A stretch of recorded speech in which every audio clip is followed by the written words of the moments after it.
To one of my buyers, I don't know your story, the story that led you to purchase my body for sex. Yet over and over again, I have imagined that your wife did not know that you would come to my room each week wearing the ring she gave you on your wedding day. In this video, you will see this entire letter read by Jessa, and we're going to look over every aspect of it and every claim in it. I call this the whiplash letter because there is a real twist near the end of it. But as we read through it, it's very important to think logically and not emotionally. Put aside the emotional part of your brain and just use the logical part during this video, because part of the reason Jessa has been able to get by with lying for so long is that she weaves highly emotional tales, and this causes people to turn off their logic and fully embrace the emotion. And her purpose in this entire letter is to ramp up the emotion so she can achieve a specific purpose. And you will recognize that purpose by the end of this video, if you can keep your emotions set aside. But first I wanted to explain something that's important to understand about Jessa Dillow Crisp. Over the past 2 years, I've learned that there are 3 categories of women who have made false claims. And I wanted to quickly go over those 3 categories so you can better understand where Jessa is coming from. The first category are those who have believed they were abused because they were convinced of it by therapists, lawyers, and/or others. Most of this done through repressed memories, but not all. And in the clips of women talking in other videos on this channel, it's clear that several of them went into the therapist's office for the first time with no belief whatsoever that they had been abused. These women usually had no problem until they became angry about something, such as a conflict with their parents. They read other stories of abuse and believed them, and it made them angry. Their therapists convinced them they were victims, or they were scorned by realizing they weren't as special as they thought. This anger triggered their vulnerability to be deceived. So in this first category, they are not lying. They are telling what they believe to be the truth, but are mistaken.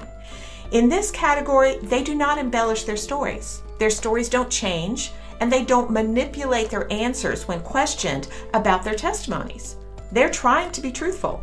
The way we can tell whether or not their stories are true is through documentation, understanding the myth of repressed memories, logistics, circumstances, testimonies of others who were there at the time, and other evidence. The second category of women are those who tell about actual events, but purposefully misrepresent, embellish, and frame them to create a victim story, to gain attention, sympathy, and to be a hero to others by proving they have overcome great abuse. These women aren't mistaken. They are lying. And sometimes they have lied for so long that they've convinced themselves that parts of their stories are true. But deep down, they know they're not. These women manipulate answers to questions in interviews and sometimes change small details in their stories over time. And they try to steer the conversation to avoid talking about the inconsistencies in their stories. They will lie over and over again and try to find victimhood in almost every area of their life. They use their abuse stories to frame themselves as overcomers and victors. For example, Emily Anderson falls into this second category, and you can see videos about her on this channel. The third category are women who are making up stories from whole cloth. They're not even necessarily embellishing real events at all. There may be a small detail that's true, and the rest is completely fabricated. For example, where they lived or where they may have visited, that could be true, but the rest is a lie. These women continue to embellish their already fabricated stories over time. They cleverly manipulate their answers when being interviewed. They avoid giving truthful answers or statements that may reveal their deception. If questioned, they fall back on their trauma and how they can't remember or can't face telling the details because it's too difficult. And just like in the second category, they can look you right in the eye and lie to your face. I believe in the case of Jessa Dillow Crisp, she is in category 3. She's straight up lying, fabricating stories that have no truth whatsoever, and purposefully promoting slander and fraud. So now that you know where Jessa is coming from, she fabricates stories from whole cloth. Now let's look at this letter she wrote and some of the claims she's making here. As we go along, we're going to lay out the story she is weaving step by step. In the clip you already saw, she made 3 claims so far. 1, a man paid her parents to abuse her. 2, he came to her home weekly. And 3, he was wearing a wedding ring.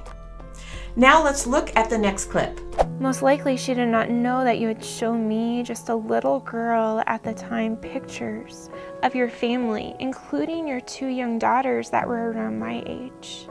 I'm guessing she did not know the way you would call me by their names and describe in details your fantasies to brutally rape them, always starting with smothering them so they couldn't fight back. So 4 is, this man showed her pictures of his family. 5, he had 2 young daughters her age. 6, he revealed their names during the abuse. And 7, he fantasized about raping and smothering his own daughters. Now, if you are a good and decent person, you can see why I warned you to keep your emotions and not allow them to overrule your logical mind. But just think about the story she has written here. She says that she knows he was married and she saw him every week. She saw pictures of his family. She knows he has 2 daughters. She knows their names and that they were around her age. So clearly, she should be able to identify this man. She saw him over and over again. We can also conclude that this alleged abuse had to have happened in her hometown. He came to her room weekly. So that means this was not one of those incidents where she claims she was trafficked over international borders. He had to have lived nearby to come by her home weekly. So, as you keep these details in mind, let's look at the next part of her letter. Every time that you would place the pillow on my face, a dichotomy existed within me. On one hand, I hoped that I would die so I could escape my living hell, and on the other hand, I desired to live so that I could keep your little girls from experiencing the things that you did to me. So 8 is, she wanted to save his daughters from the horrific abuse. Here she claims that she, as a young child, being brutally raped and smothered every week, was mature enough to understand or consider that if he raped her, he would not do so to his own daughters. If this were a true situation, a young girl being brutally raped every week would not be thinking about saving others. She would be so traumatized that her only thought would be about trying to survive herself. She would not understand anything about a man brutalizing her and that this would somehow help his daughters. This concept is not the way little children think. And if you've ever been around little children, you know this. Only an adult would think this way.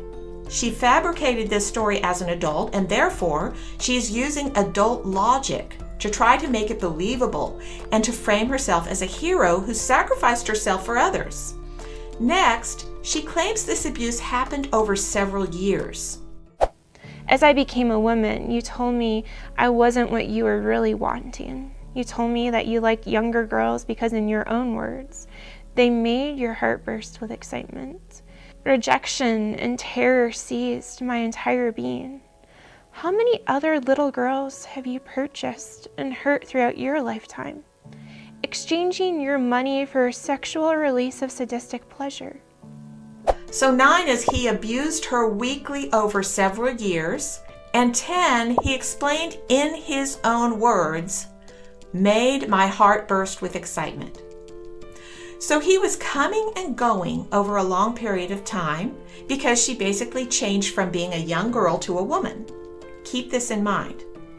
But this is also another time when you can see she is using dramatic adult language, and in this case, a literary device called a hyperbole.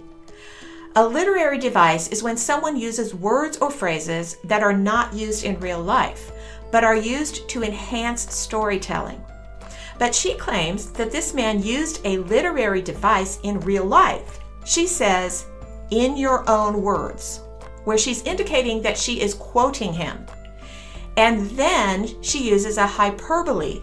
"They made your heart burst with excitement." No one uses that kind of language in real conversation. You have never been talking with a friend and they really liked something and use the phrase, "it made my heart burst with excitement." Using a hyperbole as a quote is another indication that she is writing a story here, and this is not a real life event. She didn't realize by using literary devices and claiming she was quoting someone, she was giving away that this isn't a real event. Let's see the next clip. The reality is, although I have had many buyers, both men and women, who've purchased my body for the dark reality of their hidden desires, I am remembering you tonight. Your body odor and rancid breath are permanently burned into my memory, including the way it felt to have you stare at me and the way your hands groped me. I'm remembering what it felt like to not be able to breathe and the gasp of breath that would come when the rush of cool air would hit my face. I'm remembering the ways that my body and my heart would hurt after you would leave. So 11 is, she remembers his odor and his breath. And 12, he would stare at her. So she remembers he would stare at her. At this point, you might think, okay, she has seen this man week after week for years.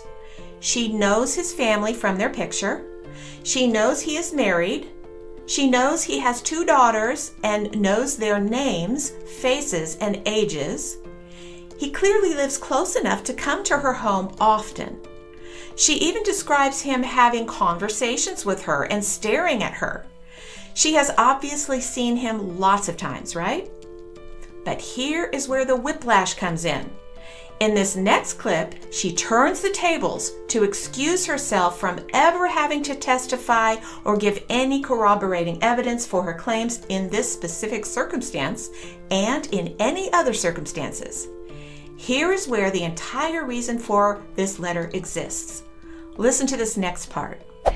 Since I never looked you in the eyes, it would be impossible for me to identify you in a lineup or a mugshot, which means I do not have enough evidence or information to turn you in. I only have my intimate memories, my triggers, and the deep pain I carry. 13. She cannot identify him. Now, since you've been looking at this logically and put emotion aside, you can see where your head just whipped from one side to the other. When you heard this claim, your eyebrows probably went down and you said, wait a minute, that doesn't make sense. But imagine having listened to this story from the beginning with no understanding or realization that she was lying. Your emotions would have been fully engaged right from the start, and you might have pushed the doubts aside that would have logically come to your mind when she started to claim she wouldn't have ever looked at this man and would not be able to identify him in a lineup after seeing him weekly for years. After years of abuse weekly coming into her room, showing her pictures of his family and etc. She claims that she has no idea what he actually looks like. A logical person would certainly begin to question this whole story at this point.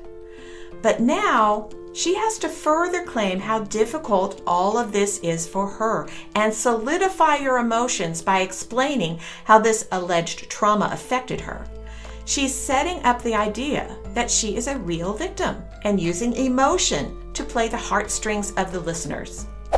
Here, I have had to come to terms with the fact that I will never experience the relief of knowing that your sick fantasies have been stopped for good. This reality in and of itself has been excruciatingly hard for me to process. Now that the audience is fully engaged in emotion, imagining the horrific abuse of this poor little girl, the listeners are thinking, why doesn't she help law enforcement catch these horrible people?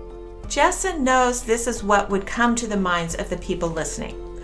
So she further tries to excuse herself from giving information to law enforcement, basically claiming it's because she can't do that. She is incapable. And now she has to make the audience think it isn't her responsibility. So she answers this obvious question in the mind of the audience by saying her only responsibility is to tell, quote, her truth, unquote. Not the truth, but her truth. And that she is only responsible for her own healing, not to help catch these perpetrators. Then, as I have had people tell me that I need to publicly say names and put people like you in jail for the crimes that they've committed against me as a little girl. But I do not have the ability to put people in jail. That is the job of a judge. All I can do is tell my truth, so that is what I am doing. I am learning that justice is not my responsibility, nor should the pursuit of criminal charges be the societal expectation placed on victims of crime. Rather, our only responsibility is to pursue healing. Now that she has excused herself of all responsibility to help law enforcement, she sets up her hero status. How she is the Christian who is forgiving this imaginary man for his horrible abuse. An emotional audience will be stunned, with eyes wide open and jaws dropped in amazement that this strong, courageous woman is willing to forgive this evil man for all his depraved behavior and violence toward her. Her goal is to show her bravery and set herself up as the hero in the mind of every listener, because she has shown so much vulnerability by sharing her shocking and appalling story, and yet she is such a spiritual elite that she has the strength to overcome it all. Which for me has included the process of forgiving you. Forgiving you does not mean that you are left off the hook for what you have done to me. Rather, forgiveness means that I am pursuing my own journey of healing and releasing you to God, living in my freedom. My body, it does not belong to you anymore. Rather, I am choosing to express my grief and vulnerably talk about the traumas that I have experienced, as well as embrace the things that bring me joy. The shame I have felt through this process is not mine to carry. It is yours. And next, she will solidify her Christian status with the audience by using prayer as the catalyst for those who are already emotionally devastated by her story. Certainly, you can never criticize anyone who uses that kind of Christian rhetoric. She's talking about prayer after all. And I find this clip interesting too, because in reality, she is the one who needs to repent. She is the one who needs to tell the truth. In reality, she is the one lying about all of this. But she tries to convince the audience that all of this horror is the responsibility of this imaginary man. I pray for you that someday you will repent of your crimes and turn yourself in. I pray that you will find Jesus. I pray for your wife. I pray for your daughters and other victims of your crimes, that they too will be able to experience freedom from the emotional pain of your choices and harmful actions. And now for her dramatic ending, claiming her victory in Christ and proclaiming herself as the overcomer for all to see and hear. She proclaims her name solidly as the hero she wants the listeners to believe in. I pray for the little girl inside of me that she will also be able to live completely free. Justice will come. It has not been silenced by your abuse, nor is it lost by my Redeemer. I might not know your story, but I am choosing to live within mine. I am Jessa Dillow Crisp. So what do you think is the main goal of this story? There's more than one goal, but there is a specific goal that I hoped you picked up on that is different than the other times you've listened to her tales. Yes, she wanted to tell a dramatic story that would give her attention and sympathy and the status as a brave and courageous overcomer of unimaginable child abuse. But that's always her goal when she weaves tales for the public. In this letter, she had another goal that stands out separate from her usual goals. It is that she is not responsible to provide any information that would identify any of her alleged abusers. This letter was designed specifically to excuse her from this responsibility so she can point to it and say she never has to provide any corroborating evidence or help catch any of her alleged abusers. She purposefully wrote a highly emotionally charged dramatic story using a specific imaginary abuser that would bring the emotion to the highest level she could muster, and then weaved in that kind of reasoning, leaving the audience crying and weeping for her, ready to embrace her and support her, without her having to provide any evidence whatsoever for any of the claims she has made. And here's the thing she really wanted to happen. She has made claims of abuse since she was at least a teen. Not one of her claims of abuse has ever been corroborated. The only abusers she has named, other than her own parents, were in the lawsuit in 2016, which was proven untrue, with the evidence once investigated. No police reports have ever been filed where anyone was arrested, charged, or convicted for any of the crimes she alleges, and has alleged since she was a teen.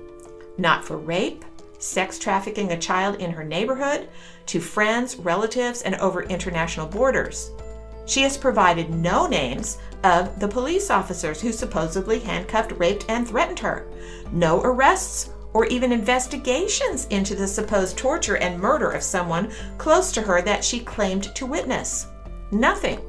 She's not even provided a time or place that these events happened. And this letter was aimed to excuse all this, and that was the reason she wrote it. If you've been watching this series, you've probably come to the understanding that Jessa is defrauding and slandering people. She has fooled many and continues to fool people today. I ask that you consider writing non-contentious comments under videos, articles, or other kinds of publications that show her false stories to let readers know the truth. In my opinion, she needs to be charged with taking money and benefits under false pretenses. Next time, Jessa learned a lesson in 2015 that nearly got her caught. What was it, and how has she used that lesson over the past 10 years? Please remember to like, share, and comment below. Your interaction in this way helps to spread these videos to more people. Thanks for watching, and I hope to see you here next time.